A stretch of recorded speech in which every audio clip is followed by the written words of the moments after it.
ইল্লাল্লাহ ওয়া আদনাহা ইমাতাতুল আযা আনিত তারিক। এবার তরজমা শুনেন। আল্লাহর নবী বলেন, ঈমানের শাখা প্রশাখা ৭০ বা ৬০-এর ঊর্ধ্বে। সব থেকে যেটি আপার লেভেলের শাখা, সেই শাখাটির নাম হলো ফাআফযালুহা কাওলু লা ইলাহা ইল্লাল্লাহ। প্রথম নাম্বার, সব থেকে আপারের যে ঈমানের শাখা, তার নাম বলা হলো লা ইলাহা ইল্লাল্লাহ। লা ইলাহা ইল্লাল্লাহ পড়ো কিংবা হৃদয়ের মধ্যে আপনার বুকের ভেতরে মেনে নেওয়া, কিংবা মুখে পড়া অন্তরে স্বীকারোক্তি দেওয়া। আল্লাহর নবী বলেন, এক নাম্বার শাখা হলো আপার লেভেলের ঈমান, যেটা লা ইলাহা ইল্লাল্লাহ দিয়ে যেন পরিচয় হয়। সব থেকে নিম্ন মানের শাখাটি নবী বলছেন ওয়া আদনাহা ইমাতাতুল আযা আনিত তারিক। ভাইরে আমার, এটা সকলের দ্বারাই সম্ভব হবে শাখা মেনে নেওয়া।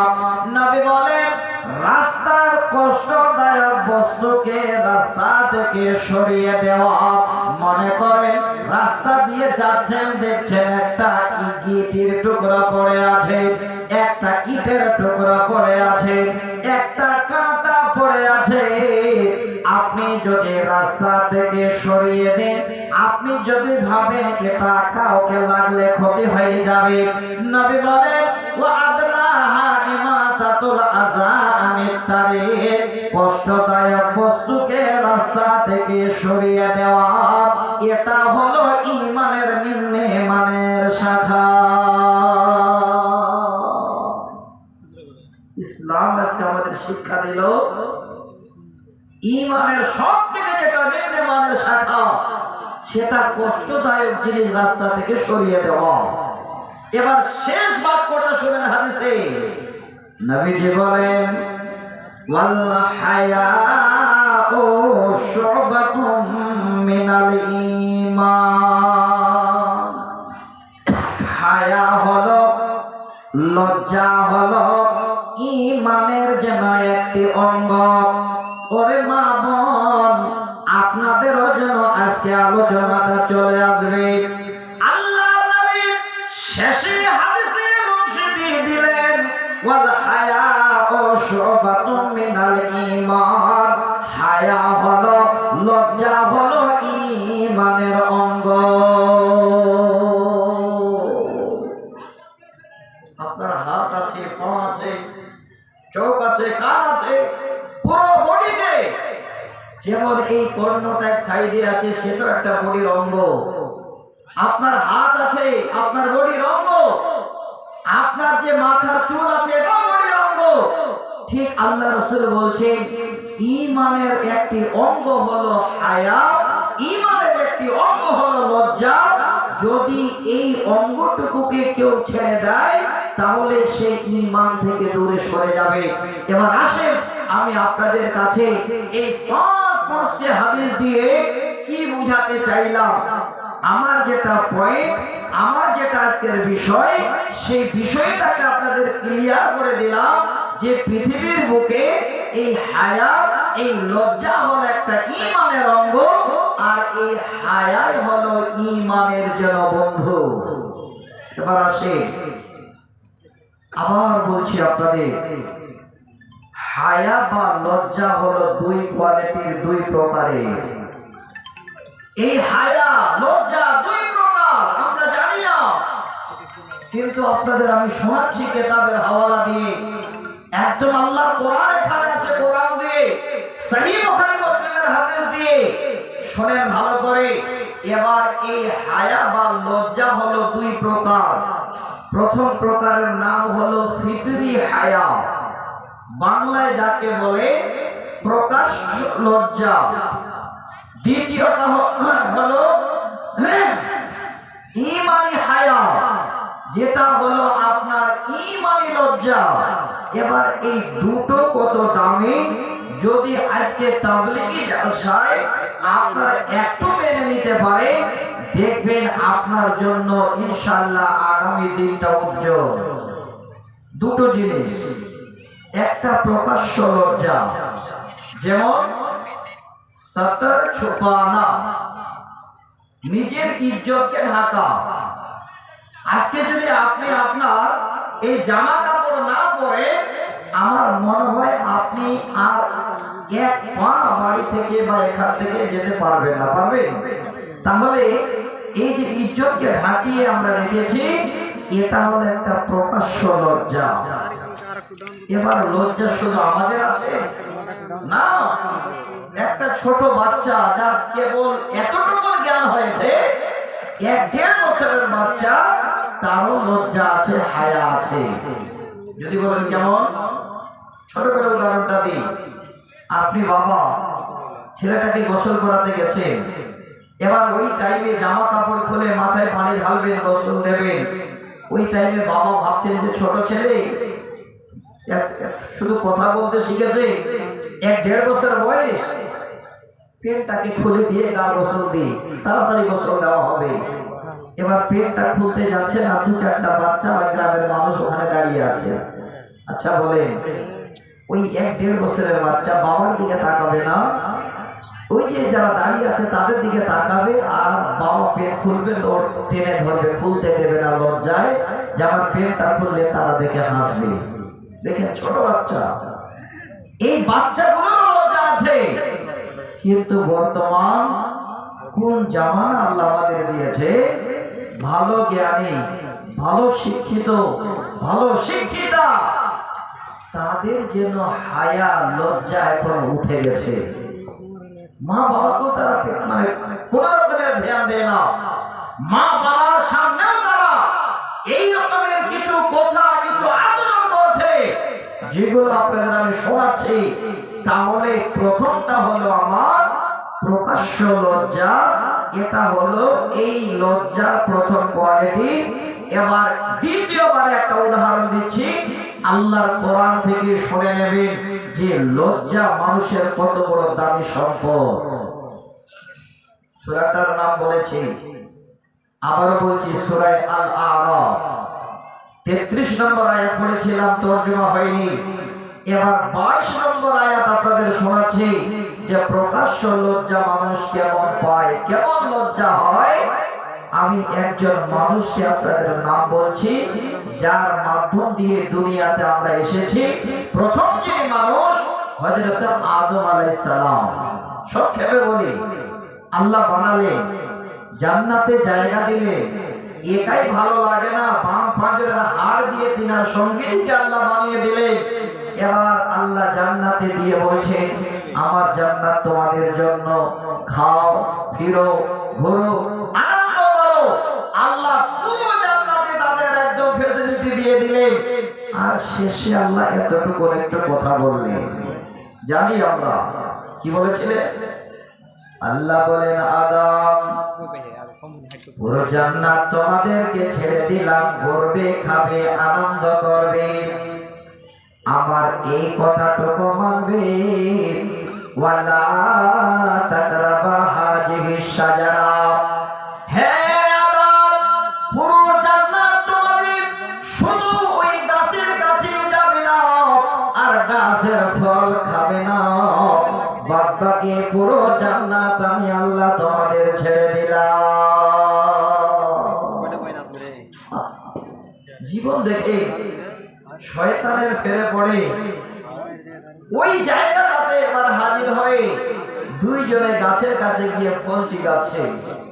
কোরআন তর্জমা করছে, দেখবে যখনই সেই দৃশ্য আল্লাহ দেখলেন, আল্লাহ নারাজ হয়ে গেলেন। আদম, আমি না বলেছিলাম পুরো জান্নাত তোমাদের, খালি গাছের কাছে যাবে না, ফল খাবে না, সেখানেই চলে গেলে। এই মানুষ আজকে আমরা আল্লাহ যেটা নিষেধ করছে ওই জায়গাটাতে আমরা করতে বেশি বাহাদুর। আজকে মিলাম জীবনটাকে। এবার যখনই জান্নাতের গাছে দাঁড়িয়ে ফল খাচ্ছে, আল্লাহ জান্নাতের নিয়ামতকে এবার যেন ছিনিয়ে নিচ্ছে। কোরআন শুনে আল্লাহ পাক এবার আওয়াজ দিয়ে বলেন আদম, হে আদম শুন, ফালাম্মা যাকাশ শাজারাতা বাদাত লাহুমা সাওআতুহুমা ওয়া তাফীকা ইয়াখসিফানি আলাইহিমা মিন ওয়ারাকিল জান্নাহ। আল্লাহ আওয়াজ দিয়ে দিলেন, ওরে আদম, ওরে হাওয়া শোন, আমি আল্লাহ তোমাদের বলি, আমার কথা অমান্য করার কারণে, ওই গাছের ফল খাওয়ার কারণে বাদাত লাহুমা সাওআতুহুমা ওয়া তাফীকা, আমি আল্লাহ আমার জান্নাতের রেশমি পোশাক তোমাদের পরিয়েছিলাম, আমি সব যেন টেনে নিলাম। আল্লাহ এবার জান্নাতের পোশাক দুইজনের খুলে নিলেন। জান্নাতের ভিতরে আদম আর হাওয়া এবার বিবস্ত্র হয়ে গেছে, তাদের গায়ে কোনো জামা কাপড় না, উলঙ্গ। আর কোনো মানুষ নেই জান্নাতে, দুইজনই আছে, এক অপরের দিকে আর লজ্জায় তাকাতে পারে না।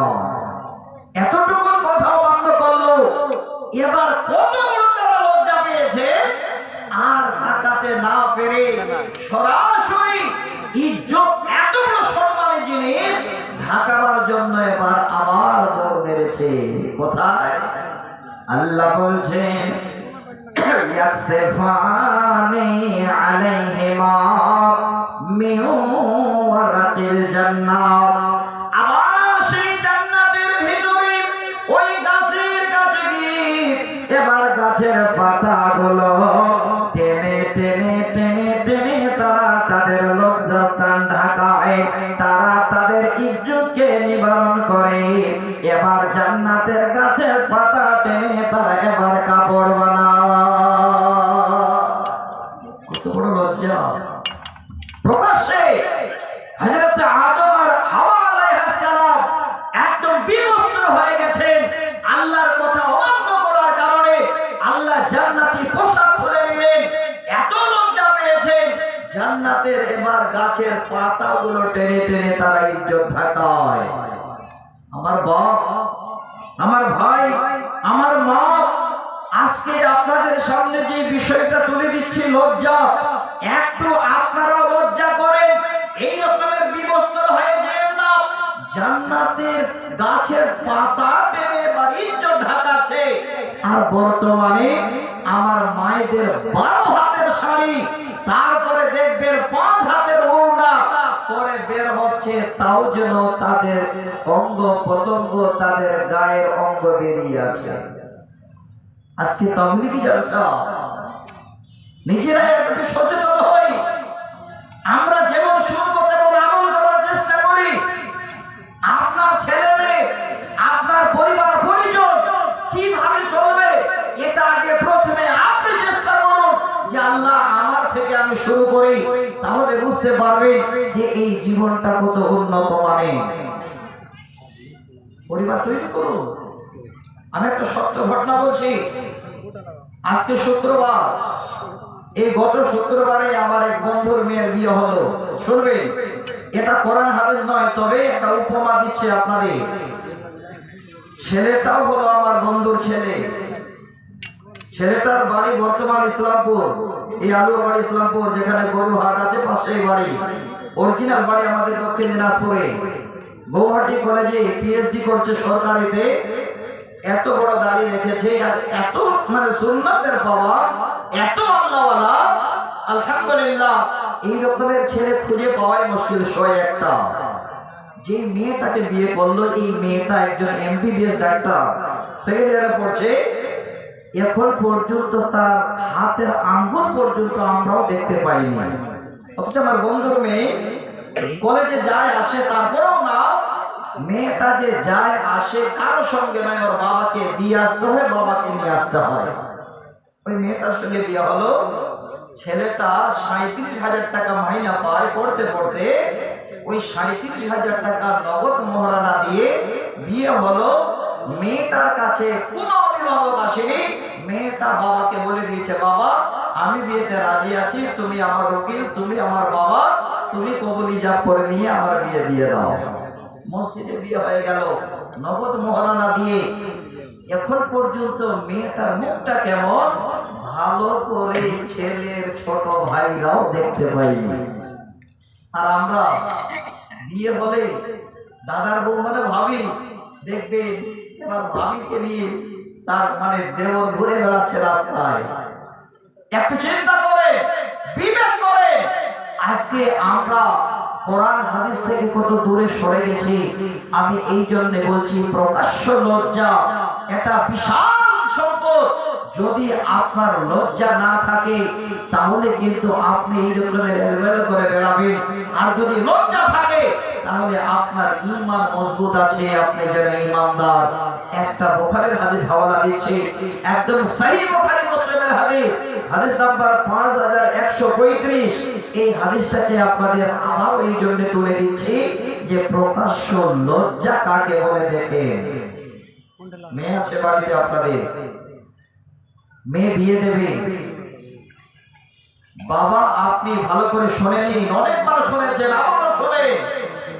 যদি কোনো মেয়ে বিয়ে দিতে চান, বাবার কর্তব্য হলো আগে মেয়েটার কাছে অনুমতি নিয়ে তারপরে জামাই খুঁজে মেয়েটাকে বিয়ে দেওয়া। এটা নয় যে জামাই দেখে এসেছেন তারপরে বলছেন বেটি আমি জামাই দেখে এসেছি, এবার তুমি তৈরি হও বিয়ে দেব না। আগে মেয়েটাকে বাবা আপনি তাড়াতাড়ি করে জিজ্ঞাসা করেন তার বিয়ের কথা। হাদিস শুনেন, একদম সহিহ হাদিস। নবীজি বলেন, ওয়ালা তুনকাহুল বিকরু হাত্তা তুস্তাআযানা। ওরে পৃথিবীর মানুষ, যদি তোমরা তোমাদের সাবালিকা মেয়েদের বিয়ে দিতে চাও, যদি তোমাদের মেয়েদের বিয়ে দিতে চাও, ওই মেয়েটার অতক্ষণ পর্যন্ত বিয়ে দিও না যতক্ষণ পর্যন্ত মেয়েটার কাছে কোন ইজাজত না নেবে, মেয়েটার কাছে অনুমতি না নেবে। তাহলে একটা খুব ভালো কথা শুনতে পেলে, যতক্ষণ পর্যন্ত মেয়ের কাছে অনুমতি না নেবে ততক্ষণ পর্যন্ত মেয়েকে বিয়ে দেবেন না। তাহলে কি করবে? মেয়েটার কাছে এবার অনুমতি নেবে। কিভাবে?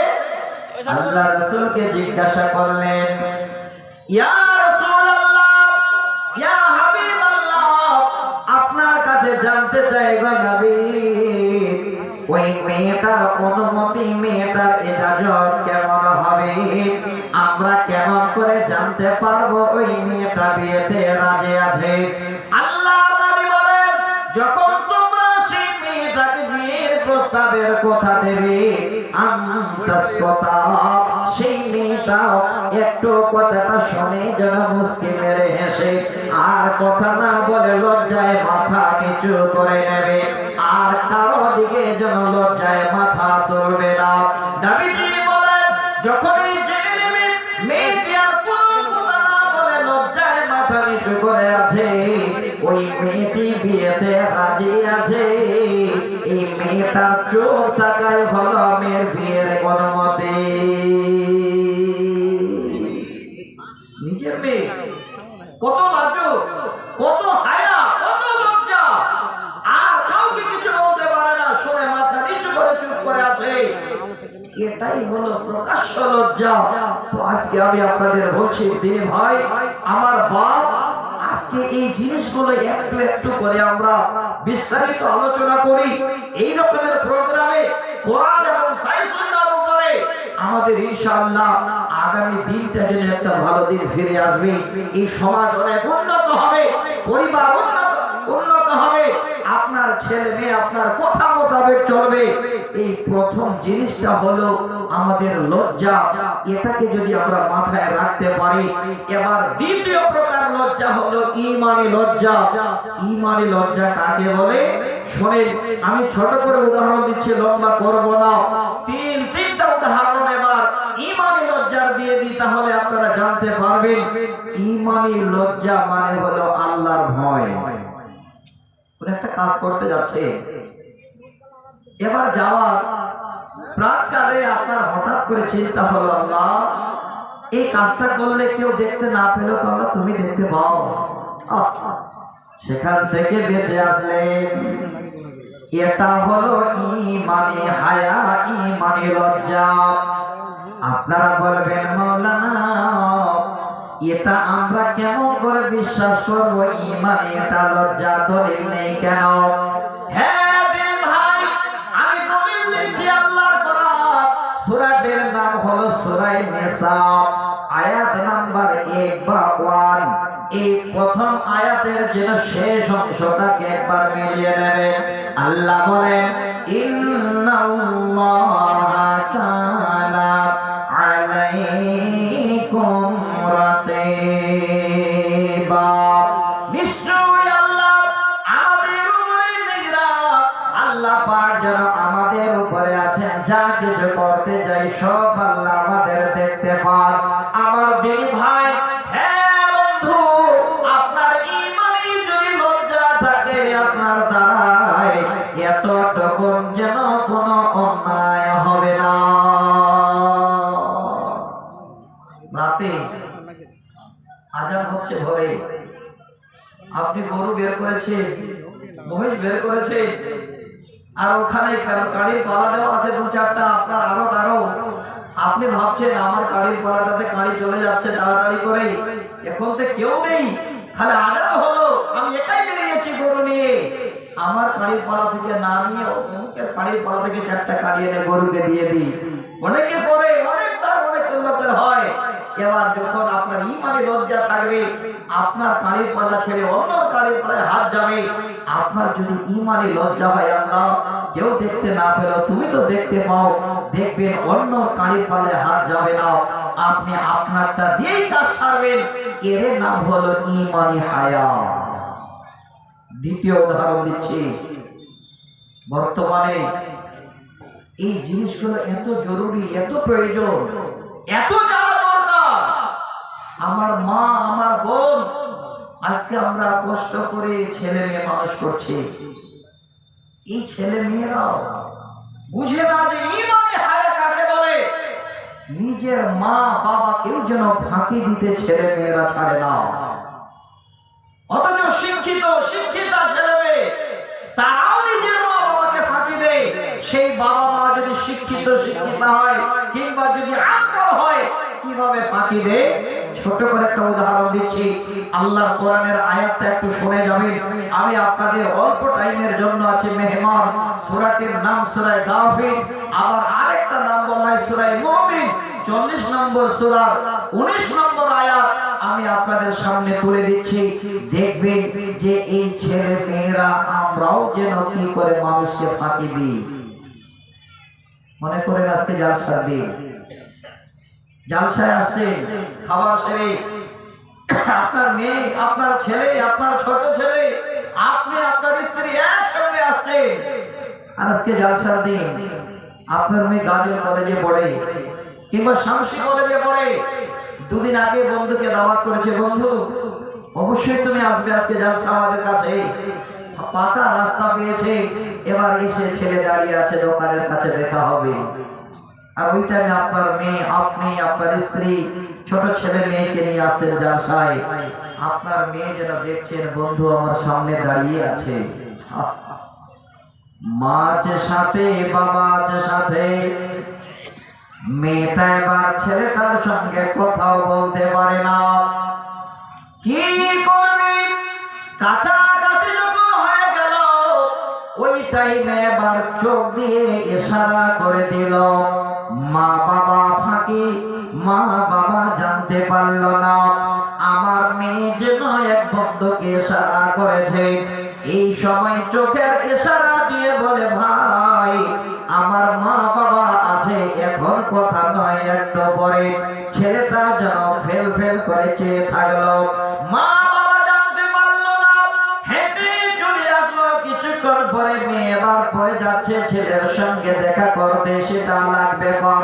আমার বলার উদ্দেশ্য হলো ঈমানি হায়া।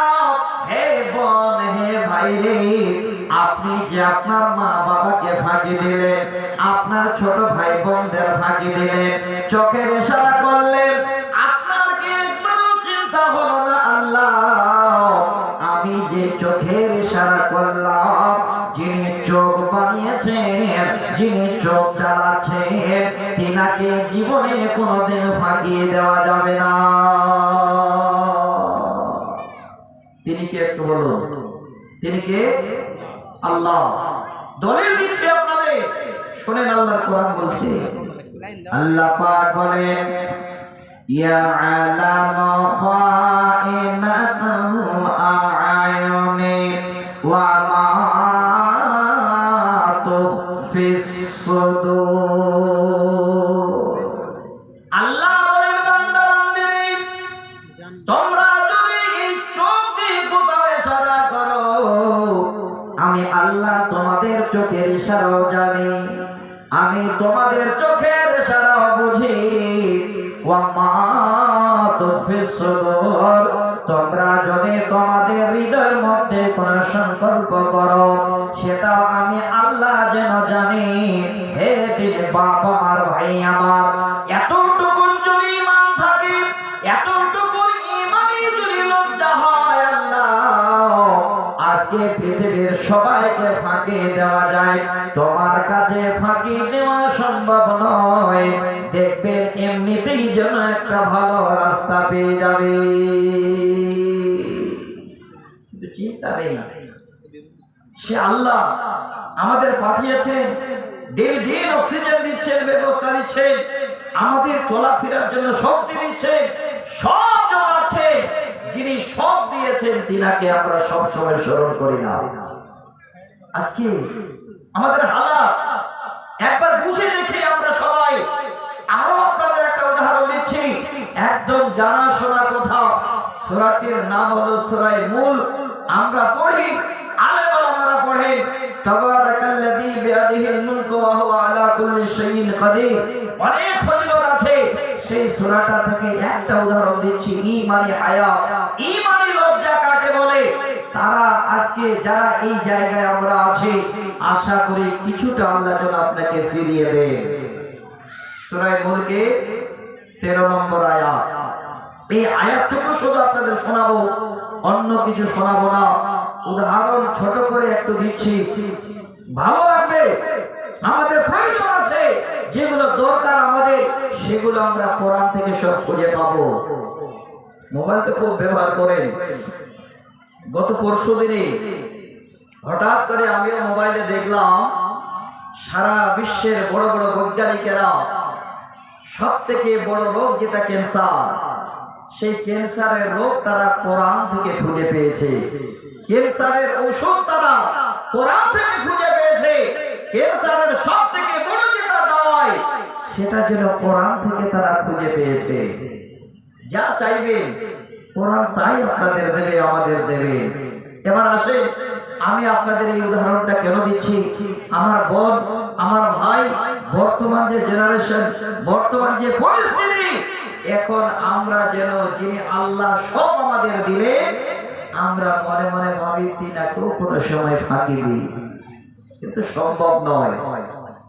দেখবেন যখন সবাই ঘুমিয়ে যায়, কোন রকমের মানুষ চেতন নাই, ঘর দরজা সব বন্ধ করে দিয়েছে, বাতি বন্ধ করে দিয়েছে, তারপরেও যেন এবার আপনি লেপের ভিতরে, কম্বলের ভিতরে এই মোবাইলটা নিয়ে এবার আপনি আপনার কাছের বন্ধু, আপনার কাছের বান্ধবী, তাকে এবার মেসেজ শুরু করলে, আপনারা আমরা কি ভাবি, আমি যাকে মেসেজ করি সে আমার কথা জানতে পারে, আর সে আমাকে মেসেজ করে আমি তার কথা জানতে পাই। এই দুইজন ছাড়া আর কেউ জানতে পায় না। এইভাবে এবার এসএমএস চলে, রাতের পর রাত কেটে যায়, তারপরও যেন তাদের এতটুকু চিন্তা হয় না, আল্লাহ যতই রাত্রি বেলায় ঘরের ভিতরে, কম্বলের ভিতরে এই রকমের 50 কিলোমিটার কিলোমিটার দূরে এক বান্ধবীর সঙ্গে কথা বলি, আল্লাহ আমরা শুধু দুইজন জানি তা নয়, নিশ্চয় আল্লাহ তৃতীয় তুমি জানো, সব আমাদের জানো। একবার ইমানি চিন্তা হয় না, ইমানি লজ্জা হয় না? আল্লাহর কোরআন শুনে আল্লাহ পাক বলেন, বান্দা ওয়া আসিরু কাওলাকুম আবিজহারু বিহি ইন্নাহু আলিমুম বিদাতিস সুদূর। আল্লাহ বলেন, বান্দা বান্দিরে, তোমরা যদি চুপে চুপে কথোপকথন করো কিংবা যদি উঁচু আওয়াজে কথোপকথন করো, আমি আল্লাহ তোমাদের সম্পূর্ণ রূপে তোমাদের কথোপকথন আমি জানি, আমি আল্লাহ শুনি। ইন্নাহু আলিমুম বিজাতিস সুদূর, নিশ্চয়ই আমি আল্লাহ তোমাদের অন্তরের খবর পর্যন্ত জানি। এতটুকুন লজ্জা হোক, এতটুকুন বিবেকে বাঁধো। আল্লাহ আজকে যাকে এসএমএস করছে, মাবুদ তুমি জানতে পাও। এতটুকুন ঈমানি লজ্জা যদি আসে, আল্লাহ সব তুমি জানতে পাও, দেখবেন আস্তে আস্তে আপনার সবজন এসএমএস বন্ধ হয়ে যাবে। কিন্তু নেই, একটাই কারণ, প্রথম গোড়াটাতে আমরা আগে সকল বাবারা এই বাচ্চাদেরকে আমরা নষ্ট করে ফেলেছি। বর্তমানে বাচ্চাদের ব্রেন গুলোকে, এত তাজা তাজা ব্রেন গুলোকে নষ্ট করছি এই মোবাইল দিয়ে। এখন থেকে মোবাইল পাগল, ছোট বাচ্চা কিছুই খায় না, মোবাইল দিয়ে দিন, যা খাবেন সব খেয়ে নেবে। কি অবস্থা হয়ে গেছে আমার মা, হে বোন, আজকে আমি আপনাদের খুব মনোযোগ সহকারে এই কথাগুলো জানাচ্ছি। আমি আগেই বলেছি যে আজকে 1-1.5 ঘন্টা 1.5 ঘন্টা কোরআন হাদিসের আলোচনা শুনে ভালো লাগবে। সময় বেশি হলে হয়তো 2-4-10 মিনিট গজল গিয়ে কাটা যেত, কিন্তু সময় তো বেশি নয়। শোনার সময়, একদম নেবার সময়, এই টাইমটা খুব দামি সময়। আমি আপনাদের বলছি, তাহলে আপনাদের দুটো জিনিস শোনালাম, প্রকাশ্য লজ্জা কাকে বলে আর ঈমানি লজ্জা কাকে বলে। এবার আবার আপনাদের সামনে দামি দুটো কথা বলছি, দেখবেন আমরা নিজেরাই যেন লজ্জিত হই। আমাদের জন্য আল্লাহ বিবেক দেন, যিনি আল্লাহ মানুষ বানিয়েছে, যিনি আল্লাহ দুনিয়া বানিয়েছে, যিনার কাছে হায়াত মওতের সমস্ত কিছু মালিকানা আছে, তিনি আল্লাহ নিজেই যেন বলছেন, বান্দা আমারও লজ্জা আছে, আমিও তোমাদেরকে দেখে লজ্জা করি। আচ্ছা, আল্লাহ লজ্জা করেন, একবার চিন্তা করে। আজকে আমাদের লজ্জা নাই কেন? এত লজ্জা হয় আজকে আমরা দিন করতে যাপন করছি কেন? আল্লাহর লজ্জা আছে, এটা কেমন কথা? একদম সহি হাদিস শোনাচ্ছি, তার আগে একটা আবু দাউদের হাদিস শোনায়, শুনবেন। একদম সহি সানাদে, হাদিস নাম্বার 4014, 401014, হাদিস নাম্বার আবু দাউদে নাসিরউদ্দিন আলবানী হাদিসটাকে হাসান বলেছে। যারা এখানে বসে আছেন খুব ভালো করে শুনবে, এইটুকু যদি আজকে কমপক্ষে নিয়ে নিতে পারে, তাহলে দেখবেন আজকে আপনাদের তাবলীগী জালসা, এই শোনাটা আল্লাহ যেন কিছুটা আপনাদের মনের ভিতরে দিয়ে দিয়েছে। আমি দেখি, এড়িয়ে চলেছি, খাই, মানুষ হয়েছে। অনেক ভাই আমার আছে, এখন ঠান্ডার দিন, কেউ 2-4 দিন পর গা গোসল দিচ্ছে, কেউ হয়তো বাড়ির ভিতরে এখন গরম পানি করে গা গোসল দিচ্ছে। আগের থেকে অনেক উন্নত হয়ে গেছে সম্বলপুর। আপনারা নিজেরাই বাড়িতে এখন সুন্দর করে ল্যাট্রিন, বাথরুম, মানে গোসলখানা সব বানিয়েছে।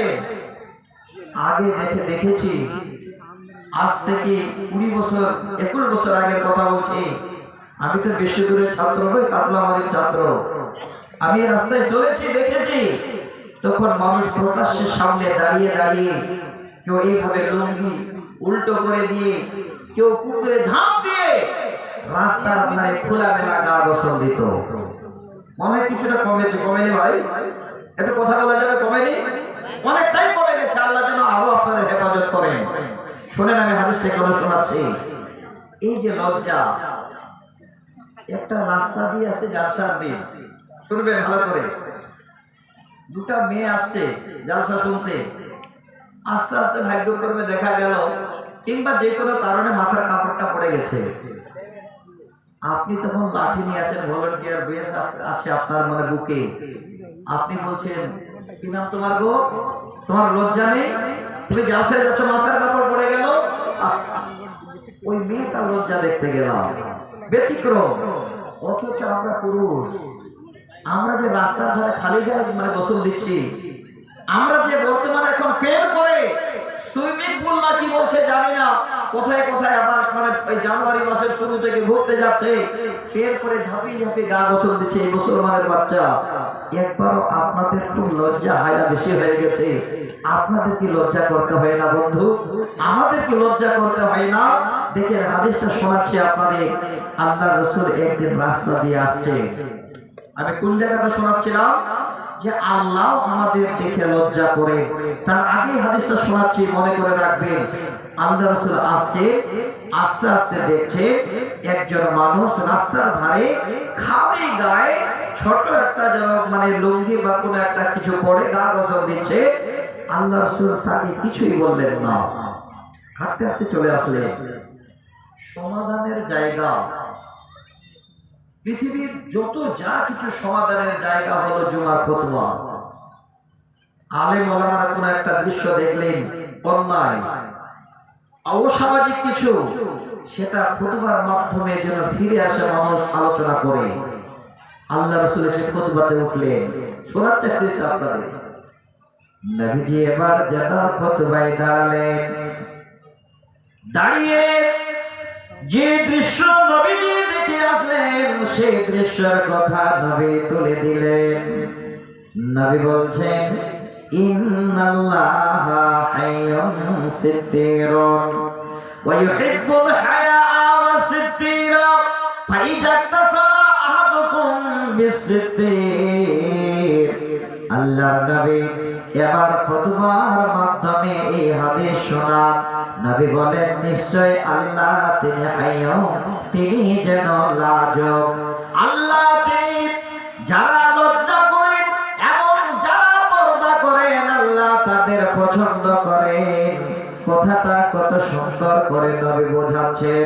ফাইজা তাসালা আহাদুকুম বিস-সিত্তির, ওরে আমার সাহাবীরা, যদি তোমরা কেউ গা গোসল দাও অবশ্যই যেন কিছুটা আড়ালের ভিতরে গা গোসল দাও। কি বুঝতে পারলাম? হায়া আমাদেরও করা উচিত, লজ্জা আমাদেরও করা উচিত। এটা নয় যে রাস্তার ধারে টেবল আছে, খালি গায়ে আপনি লুঙ্গিটা এবার তুলে নিয়ে গা গোসল দিচ্ছেন, লোকেরা যাচ্ছে, এটা যেন হলো ইসলামের খেলাফ। আল্লাহর নবী নিজেই যেন এবার সাহাবীদের শোনালে। এবার আসেন, তিনি আল্লাহ কত বড় লাজক, তিনার কত লজ্জা আছে। আল্লাহ কিভাবে লজ্জা আপনাদের শোনাতে যায়, তাড়াতাড়ি করে হাদিসটা শুনবে। এই জায়গাটা কত দামি। আল্লাহর নবী বলছেন, ইন্নাল্লাহা হাইয়ুন কারীমুন আনা আস্তাহি মিনহুর রাসূলু ইলাইহি ইয়াদাইহি আইয়ুরদ্দুহুমা সিফরান খাইবাতাইন। সহিহ হাদিস। এবার তরজমা করছে। আল্লাহর নবী বলছেন, নিশ্চয় আল্লাহ তিনি হাইয়ুন, তিনি কারীম, তিনি যেন আমাদের দেখে বড় লজ্জা করে। কাদের দেখে লজ্জা করে? শোনেন এবারে বলো, নবীজি বলছেন, মিনার রাসূল ইলাইহি ইয়াদাইহি, যখন কোন আল্লাহর বান্দা আল্লাহর কাছে কিছু চাওয়ার জন্য হাত উঠায়, ভাই আমার, বাপ আমার, আমি আপনাদের বলে তাবলীগি জালসা, সোনালী জালসা ভালো করে দেখেন, শুনে যান, নিয়ে যান। আল্লাহর কাছে আপনি এবার চাইবেন। আল্লাহর নবী বলছেন, আল্লাহ পাক যেন এইভাবে আমাদের চাওয়ার দিকে চেয়ে আছেন। ইতিমধ্যে নবী বলছেন, আয়ুরাদ্দুহুমা সিফরান খাইবাতাইন। আল্লাহর কোন বান্দা যখন আল্লাহর কাছে হাত উঠায়, ডুকরে ডুকরে কান্না করে, আল্লাহর কাছে আর্তনাদ করে, আল্লাহর নবী বলেন, আল্লাহ পাক এবার তিনি যেন বড় লজ্জা পান সেই বান্দার হাত তাকে খালি হাত ফেরত দিতে। তাহলে ভাবে, চিন্তা করে, যেটাই আপনি চাইবেন আল্লাহ দেবেন, আপনার খালি হাতটা ফেরত দিতে আল্লাহ লজ্জা করে। অথচ যখন আমরা চাই না, আসসালামু আলাইকুম রাহমাতুল্লাহ, আসসালামু আলাইকুম রাহমাতুল্লাহ, নামাজ শেষ, উঠে লুঙ্গি ঝাড়তে ঝাড়তে এবার চার দোকান, বলো ঠিক না বলবো? হে বন্ধু, এতটুকু চিন্তা হয় না যে আল্লাহর কাছে চাইতে হবে? আপনি নিজে নিজে একে চান, কি প্রয়োজন আপনার? কেউ দিতে পারবে না, তিনি দিতে পারবেন যা প্রয়োজন আপনাকে সব। আর তাহলে শোনাচ্ছি আপনাদের, এই সুবর্ণ সুযোগ আজ থেকে হাতছাড়া করবেন না। আল্লাহ কসম বলছি, রাত্রি বেলায় একটার সময় যদি কোনোদিন আমি বাড়িতে ঢুকি, তারপরেও কিন্তু চেষ্টা করি যে ঠিক যেন ফজরে মসজিদে হাজির হই। আর যেদিন রাত্রি বেলায় সারা রাত সফর করি, গতকাল রাত্রি বেলায় আমি প্রোগ্রাম করে সরাসরি মসজিদে গিয়ে নামাজ পড়ে তারপরে বাড়িতে যাচ্ছি। কেন? আমি জানি শুয়ে গেলে আর চেতন পাবো না। আমি যেটা আপনাদের বুঝাতে চাচ্ছি, আপনারা আমরা সময় যেন নষ্ট না করি, কাজে লাগান। একদম সহিহ হাদিস শোনাচ্ছি, রাতের তেহাই অংশে 3 ভাগের 2 ভাগ যখন চলে যায়, আল্লাহ পাক সপ্তম আকাশ থেকে নেমে নিচের আকাশে চলে আসে। আল্লাহ কি বলে জানেন? বান্দা, কার কি প্রয়োজন আমার কাছে চাও, আমি দেব। আপনি বলছেন, মাওলানা 4টা ছেলে মেয়ে, এত খাচ্ছি, আমার জন্য উপায় না, এতগুলো করছি, আমার জন্য শরীরটা ভালো নয়, থাকবে কি করে? আপনি তো মেন জায়গায় পৌঁছাতে পারছেন না। কি প্রয়োজন আপনার? সুখের জিন্দগি? আপনি কি চান? যে আপনি ভালোভাবে চলবেন? আপনি চাইছেন যে আপনার মেয়েটা একটা ভালো ঈমানওয়ালা জামাই হোক? রাস্তাটা বলে দিচ্ছি, ঠিক যখন 2টা, 2:30, 3টা বেজে যাবে, ঠান্ডা বিছানাটা ছেড়ে দিন, এবার সুন্দর করে উঠে হাঁটতে হাঁটতে মসজিদে যান। মসজিদে গিয়ে ওযু করে এবার 2 রাকাত সালাত আদায় করে আল্লাহর কাছে হাত দুটো এইভাবে করে উঠান। কিভাবে চাইতে হয় পদ্ধতিও আমরা জানি না।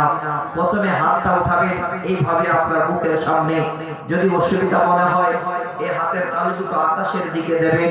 তারপরে যদি ভাবেন আমার তাড়াতাড়ি প্রয়োজন, এই হাত দুটো যত উপরে উঠাতে পারেন মাথা নিচু করে ডুকরে ডুকরে কান্না করে আর আল্লাহকে বলেন, আল্লাহ আমার 2টো মেয়ে যেন ইমানদার জামাই পাই, আল্লাহ আমার 2টো ছেলে পড়াশোনা করে যেন একজন আলেম হয়, পড়াশোনা করে একজন যেন দিনদার হয়, আল্লাহ ইমানদার হয়, আল্লাহ যেন একদম নিচের আকাশে নেমে আসে, আল্লাহ পাক যেন আপনার চাওয়াটাকে ফেরত দেন না।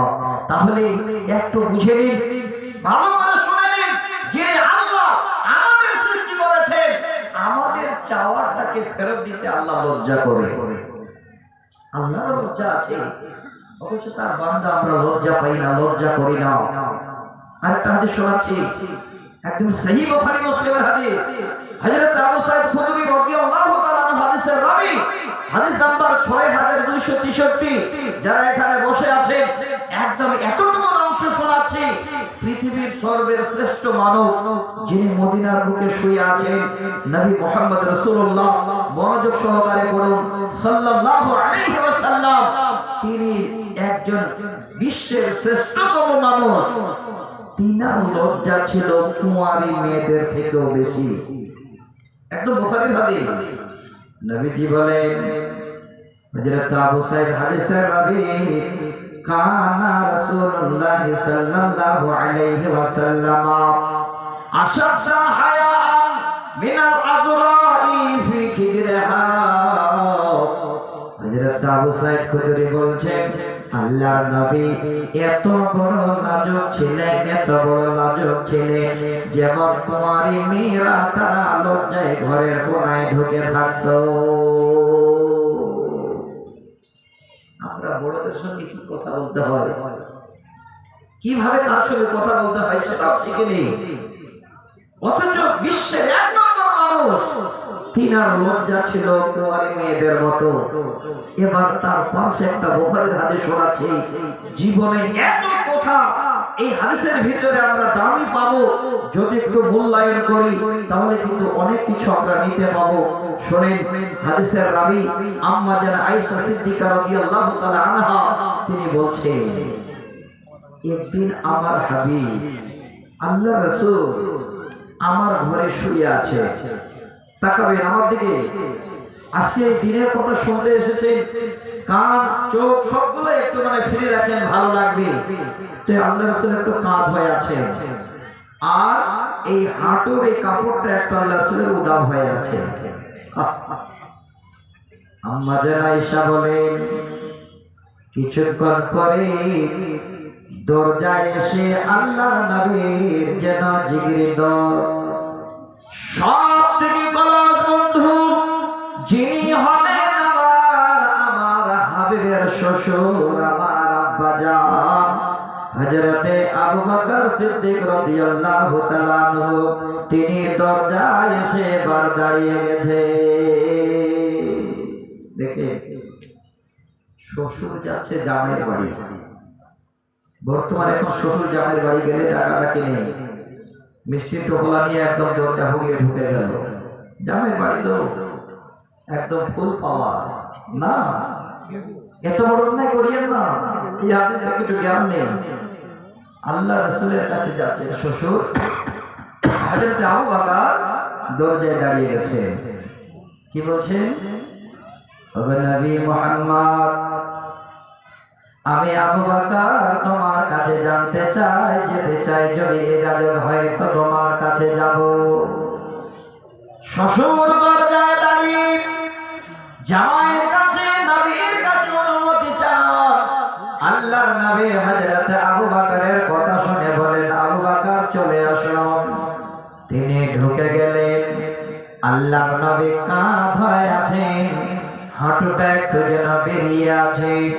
ওইভাবে কথোপকথন হলো। হযরত আবু বকর সেখান থেকে আবার বিদায় নিয়ে নিলে। হাদিসটা কত দামি শুনবেন। কিছুক্ষণ পরে আরেক শ্বশুর আল্লাহর নবীর দরজায় হাজির। তিনি শ্বশুরকে হযরতে উমর রাদিয়াল্লাহু তাআলা আনহু, যিনি শ্বশুর হয়েছিলেন, অনেক লম্বা ইতিহাস আছে সহিহ বুখারী কিতাবুল মাগাজিতে। হাফসার সঙ্গে নবীর বিয়ে কেমন হয়েছিল লম্বা হাদিস আমি বলতে যাই না। হযরত ওমর আওয়াজ দিচ্ছেন, নবী আমি ওমর যেন আপনার কাছে জানতে চাই, যদি অনুমতি হয় তো আমি ভিতরে যাব। নবী বলেন, ওমর আসুন তাড়াতাড়ি করে ভিতরে। হযরত ওমর চলে গেলেন। নবী কাঁধ হয়ে আছেন, হাঁটু উদাম হয়ে আছে, আবার কথাবার্তা হলো। সেখান থেকে হযরত ওমর আবার বেরিয়ে গেলেন। তৃতীয় নম্বরে আসছে আল্লাহ রাসূলের জামাই। আর আমরা জামাই মানে জানি 14 গোষ্ঠী ঠাকুর। জামাই শ্বশুর বাড়ি গেলে বাইকটাও যেন আর বাইরে নয়, একদম গেট খুলে ঢুকে একদম মাঝখানে, নাকি? শুনেন ভালো করে ভাই আমার, আল্লাহ রাসূলের যেমন তেমন জামাই নন, যাকে জিন্নুরাইন বলা হয়। নবীর দুইটি মেয়েকে দিয়েছিলেন, হযরত আসমান গনি রাদিয়াল্লাহু তাআলা আনহুকে। হযরত আসমান শ্বশুর ঘরে যাচ্ছেন তো দরজায় আগে দাঁড়িয়ে গেছেন। আওয়াজ দিয়ে বলেন, নবী গো আমি আসমান, যদি অনুমতি হয় তো আমি আপনার কাছে যেতে চাই। এবার করে ভাবি, যখনই হযরত ওসমান আওয়াজ দিলেন, আল্লাহর নবী বলেন, ওসমান তুমি চলে এসো। হযরত ওসমান যখনই সঙ্গে সঙ্গে আল্লাহর নবী কাঁধ হয়েছিলেন, উঠে বসে গেলেন। হাঁটুটা একটু উদাম হয়েছিল, তাড়াতাড়ি করে সেটে নিলেন। হযরত ওসমানের সঙ্গে কথোপকথন হলো। তিনি যখন বেরিয়ে গেলেন, আম্মা জান আয়েশা এবার আল্লাহর নবীর সামনে প্রশ্ন তুললেন, নবী গো,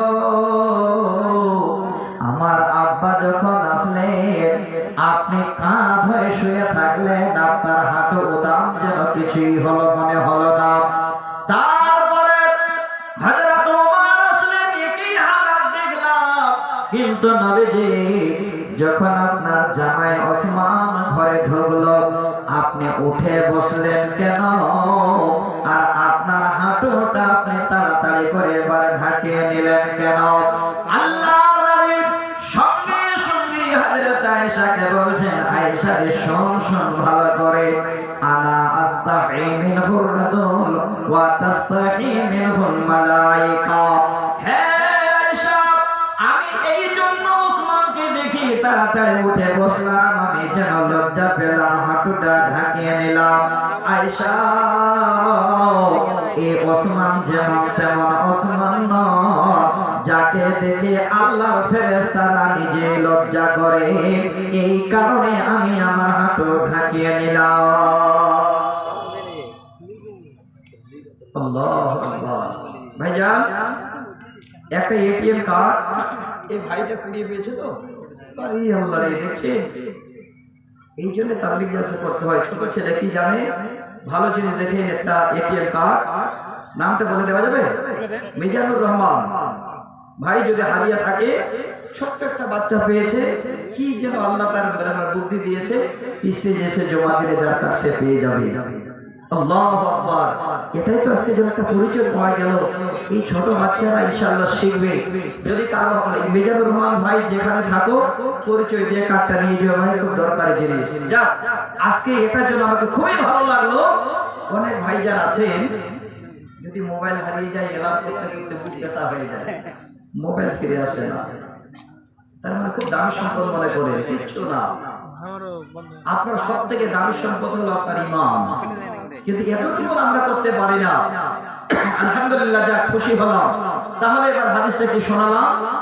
আল্লাহ রাসূল বলছেন, আয়েশা, আমি ওসমানকে দেখে কেন লজ্জা করব না, যে ওসমানকে দেখে স্বয়ং আল্লাহর ফেরেশতারা লজ্জা করে। তাহলে দুটো পয়েন্ট আরো পেলাম, কি? আল্লাহর লজ্জা আছে, আল্লাহ রাসূলের লজ্জা ছিলেন। এবার আসেন, এই পয়েন্টটা আমি বলছি আপনাদের 4 নাম্বার পয়েন্ট। আমার মা, আমার বোন ইঙ্গিত করেছিলেন, আমার নানাজান সভাপতি সাহেব, যে কিছুটা মহিলাদের একটু আপনি ইঙ্গিত করবেন। আমার মা, এবার আসেন এই পয়েন্টটা থেকে, এই বিষয়টা থেকে আমি আপনাদের বোঝাতে চাচ্ছি, আপনারা কেমন করে লজ্জা করবেন, আপনাদের লজ্জার কোয়ালিটি কেমন, ধরনটা কেমন হবে। আল্লাহর কোরআন শুনেন, ছোট করে শোনাচ্ছি। সূরাটির নাম সূরা কাসাস, আয়াত নাম্বার 23, 24 এবং 25। ছোট করে বলি, সকলে আমরা জানি হযরতে মূসা আলাইহিস সালাম, তিনি তিনার জীবনে একবার একটা কীর্তিকে মেরে আল্লাহর অর্ডার হলো মাদাইনে চলে গেলেন। যারা কথা বলছি, আমার মায়েদের এতটুকু পয়েন্ট তুলে দিতে চাচ্ছি, টাইম আমার আর মাত্র 4 থেকে 5 মিনিট, শুনবেন ভালো করে। এবার হযরতে মূসা আলাইহিস সালাম তিনি বসে আছেন, দৃশ্য দেখছেন এই গাছের ছায়ায়, দেখছেন 2 জন মেয়ে মানুষ অনেকগুলো বকরিকে নিয়ে পানি পান করার জন্য আসছে, আর কুয়ার সামনে। আসসালামু আলাইকুম ভাইরা আমার, যুবক বিন্দু, আপনারা আব্দুর রহমান বিন দেওয়ারকে নিয়ে আসেন, উপস্থিত করেন। টাইম হয়ে গেছে, আপনারা আব্দুর রহমান বিন দেওয়ারকে উপস্থিত করেন, হাজির করেন, আমার অনুরোধ। ইনশাআল্লাহ চলে যাবেন, অসুবিধা নেই। তো ভাই আমার মায়েদের শুধু এতটুকু শোনাচ্ছি, মা যদি এটাই মেনে নিতে পারেন, আজকে আপনাদের জালসা শোনা কামিয়াব হয়ে যাবে। তো মেয়ে দুটো দেখছেন ছেলেগুলো সবাই কুয়ার কাছে এলোমেলো করছে, এবার বকরিগুলোকে তারা টেনে ধরে আছে, যেতে দিচ্ছে না ভিড়ের ভিতরে। লজ্জা হচ্ছে ছেলেদের ভিতরে যাব?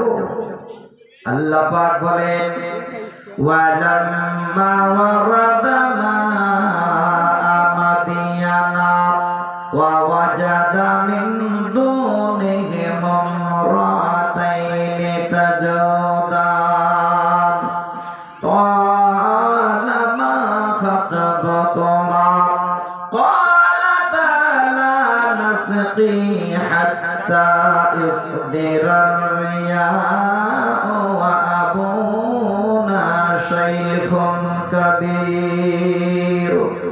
এবার ওই দৃশ্য দেখে হযরতে মুসা আলাইহিস সালাম চলে গেলেন, মেয়েদের কাছে গিয়ে বলছেন, বলরে মা কালা মা খাদবকুমা, কি বিপদ এই বকরিগুলোকে আগলি ধরেছো?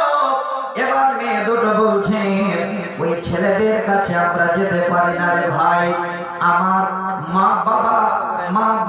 বাবা যেন বৃদ্ধ মানুষ, আমাদের বাড়িতে আর কেউ পুরুষ মানুষ নাই।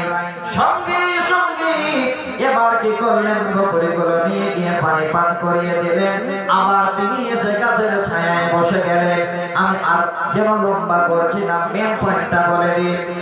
মেয়ে দুটো বাড়ি চলে গেল, বৃদ্ধ বাবা এবার মেয়েদের প্রশ্ন করেন, বেটিরে দিন তোমাদের বাড়ি ফিরতে দেরি হয়ে যায়, সন্ধ্যা হয়ে যায়, আজকে তাড়াতাড়ি আসলে মা কেমন করে, কি কারণ বলো?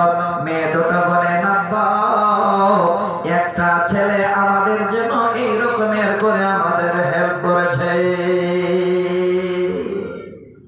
বাবা শুনে বলছেন, শোনো তোমরা তাড়াতাড়ি করে যাও, দুজনের মধ্যে একজন, আমার মা এতটুকু নেই, এইটুকু শেষ করে দিচ্ছি। কি বলছেন? ফাজাআতুহু ইহদাহুমা তামশি আলা ইসতিহয়াইন। এটাই হলো বলার পয়েন্ট।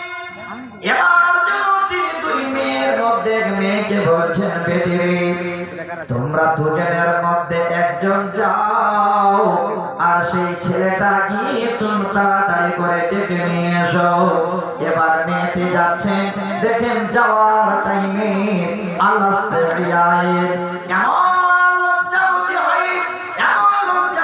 যেন তার অঙ্গ পতঙ্গ কিছুই দেখা যায় না। এবার দূর থেকে আওয়াজ দিয়ে বলেন, ভাই আমার আব্বা আপনাকে ডাকেন, আপনাকে যেন কি বিনিময় দেবে। খোলামেলা নয়, হাসি মুখে নয়, এত লজ্জা, এত লজ্জা, তার অঙ্গ পতঙ্গ দেখা যায় না। এবার নিয়ে এসে বাবার কাছে হাজির করলেন। কিভাবে গেলেন, কে আগে গেল, কে পরে গেল, আপনাদের জানার কথা বলছি। আমার মেন যেটা পয়েন্ট ছিল, 1 মিনিট, সেই পয়েন্টটা হলো আল্লাহ একটা মেয়ে একটা পুরুষকে ডাকতে গেল, তার অঙ্গ পতঙ্গ ঢাকিয়ে কোন রকমের এতটুকু অঙ্গ তার জন্য বাইর হয়েছিল না। মা জননী, আমি অনুরোধ করছি, জোরহাত করছি, লজ্জা যদি করে জীবন করেন, আপনার ঈমান থাকবে, আপনি সম্মানে থাকবেন। কত বড় সম্মান আপনার হতো। আমি হাদিসটা শোনাতে পারলাম না, 5252 নম্বর হাদিস সহিহ বুখারীর আমি শোনাতাম। হযরত আতা বিন আবি রাবিহ হাদিসের রাবী, যে যদি আপনারা লজ্জা করেন, লজ্জার বিনিময়ে আল্লাহ আপনাদের জান্নাতে দেবেন। যাক, আজকে এই পর্যন্ত, যেহেতু টাইম আমাদের বাঁধানো আছে, আলহামদুলিল্লাহ ভালো লাগলো। যেহেতু সোনালী জালসা, আমি আপনাদের কাছে এই জন্য আজকে টাইম নষ্ট করে নি বন্ধু। না একটা কবিতা শোনালাম, না গজল শোনালাম, ইউটিউবার ভাইরা কষ্ট পেল, আমি বুঝতে পারছি। আসসালামু আলাইকুম ওয়া রাহমাতুল্লাহি ওয়া বারাকাতুহু। আমার ভাই মোহাম্মদ ইসলাম সাহেব যা কিছু বলে গেলেন, আল্লাহ আমাদেরকে আমল করার তৌফিক দান করেন।